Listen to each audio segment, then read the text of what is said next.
How has everything gone in terms of some of the new doctors? I mean, Dr. Kinsey has come in, of course, and been doing some things. And then even with Dr. McMurphy coming on with the private practice, have you gotten a sense of how they're doing at this point?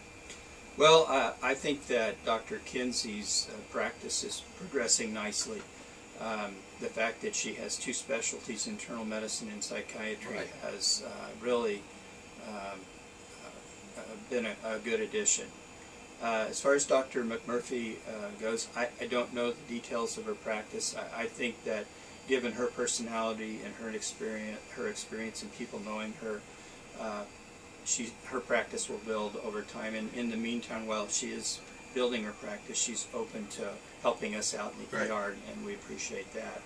I think another thing we might want to talk about sometime is today is what's going on with the building. Sure, project. yeah, you bet. And I got to tell you, if you were to open the door and go down the hallway that's been remodeled, it looks like a big city hospital. Okay. You go to the other side, it's a little dark, a little dingy. Right. And it's night and day. And I believe the community is going to be very, very impressed. And I know our staff, it just has a different feel over there. It's brighter, it's cheery, it's the flooring, the colors.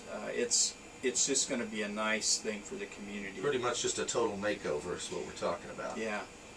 There have been definitely facelift items, but we've also made some good infrastructure changes with regard to our heating and cooling. We've gone as energy efficient as we possibly can, you know, without going solar and wind. But we've upgraded a lot of the things that you know, for instance, a thermostat. You know, everybody has a thermostat in their home, and in a facility like ours, the thermostat, if it gets moved back and forth 50 million times a day, which it could, you're not being very cost effective with your energy use. And we've got it to where these are all remotely controlled. People can still adjust them within a range, but there won't be any extremes to our energy use. So I mean, that's one way that we're one of the things you probably won't even notice, but it's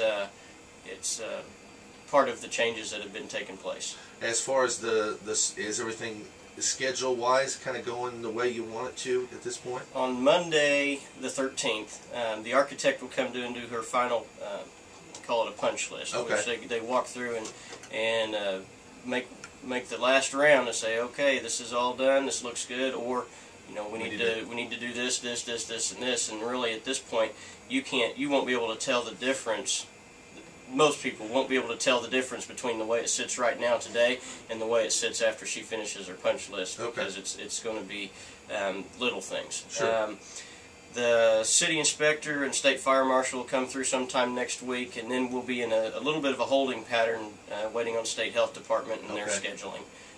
But we should be moving in right after the first of the year, if not right after Christmas. Yeah. So, that's pretty good. And then we'll start everything all over again on the other side. Well, sure. The other thing that I want to make the community aware of is we are running a little short as far as paying for the project. When you dig into an older building, things show up, come up that you had never anticipated. We've had 5 change orders, and every change order costs. Sure. And so we're running short to the tune of about $400 and maybe $45,000. Now we've got a plan. Part of it is through contributions from the foundation. Part of it is from a payment we're expecting for Medicare. On our cost report, we're going to get a $90,000 check from the government related to our Medicare cost report. We have some money we'll have some money set aside from the taxes that we get for building purposes, for capital improvements. But we're still short to the tune of $240,000, and that we're Denise, Reed, and myself have gone to the banks, and we're very hopeful that we'll have that taken care of here in the next few days. Right. But it is the season of giving, and if we would very much welcome the community if they want to dedicate a room to their name or in honor of somebody that they love, we would very much welcome those contributions. And they can do that through the Share Foundation, correct? Right, just give us a call. Rachel's usually at her phone, 430-3360. Okay. And whatever questions you have, she can help get them to the right people to answer them, and we will make sure and work with anybody who's interested in giving a gift. And I'm always saying this, but I mean it. There's no gift too small. Obviously, there's no gift too large, but there's no gift too small. We, amazingly enough, our employees,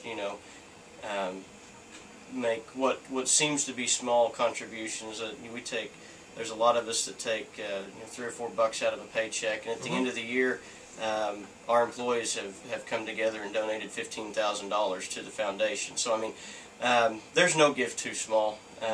So please, if you've got the giving spirit this time of year, keep us in mind. It's a wonderful way to help enhance our community by helping the medical center. You bet. And like I said, anything that you do is going to be, again, it benefits you as much as it benefits, even, think about benefit in the hospital, benefits anybody that needs that health care.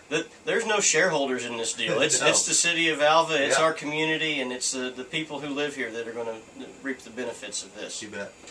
And also, if someone just is not quite sure what I'm talking about when we're looking at that new wing, it looks like a new wing, come by and we'd be more than glad to give them a little tour. Right. Even though it's not completed, again, they'll look at it and say, wow, this is something else. I was visiting with a nurse practitioner from Oklahoma City the other day who's looking at doing some work with us, and he's saying this is fantastic. He says this is as good as anything that I see in the city. Right. Yeah. So again, that's open for anybody to come out, and I know you guys are really good about that in terms of letting people know. So, well, guys, we've kind of ran out of time, as seems to happen. We usually do that, don't we? I think we got a fairly decent amount of stuff in that time, though. Appreciate the time as always, and of course, we'll see you on down the line. Anything else comes up, just let us know. All right. Thanks, Greg. All right. Thanks to Dennis Shelby and Kelly Parker joining us. Share Medical Center Update Show. We are just past the 8 o'clock hour on AM Stereo 1430 KALV Alva.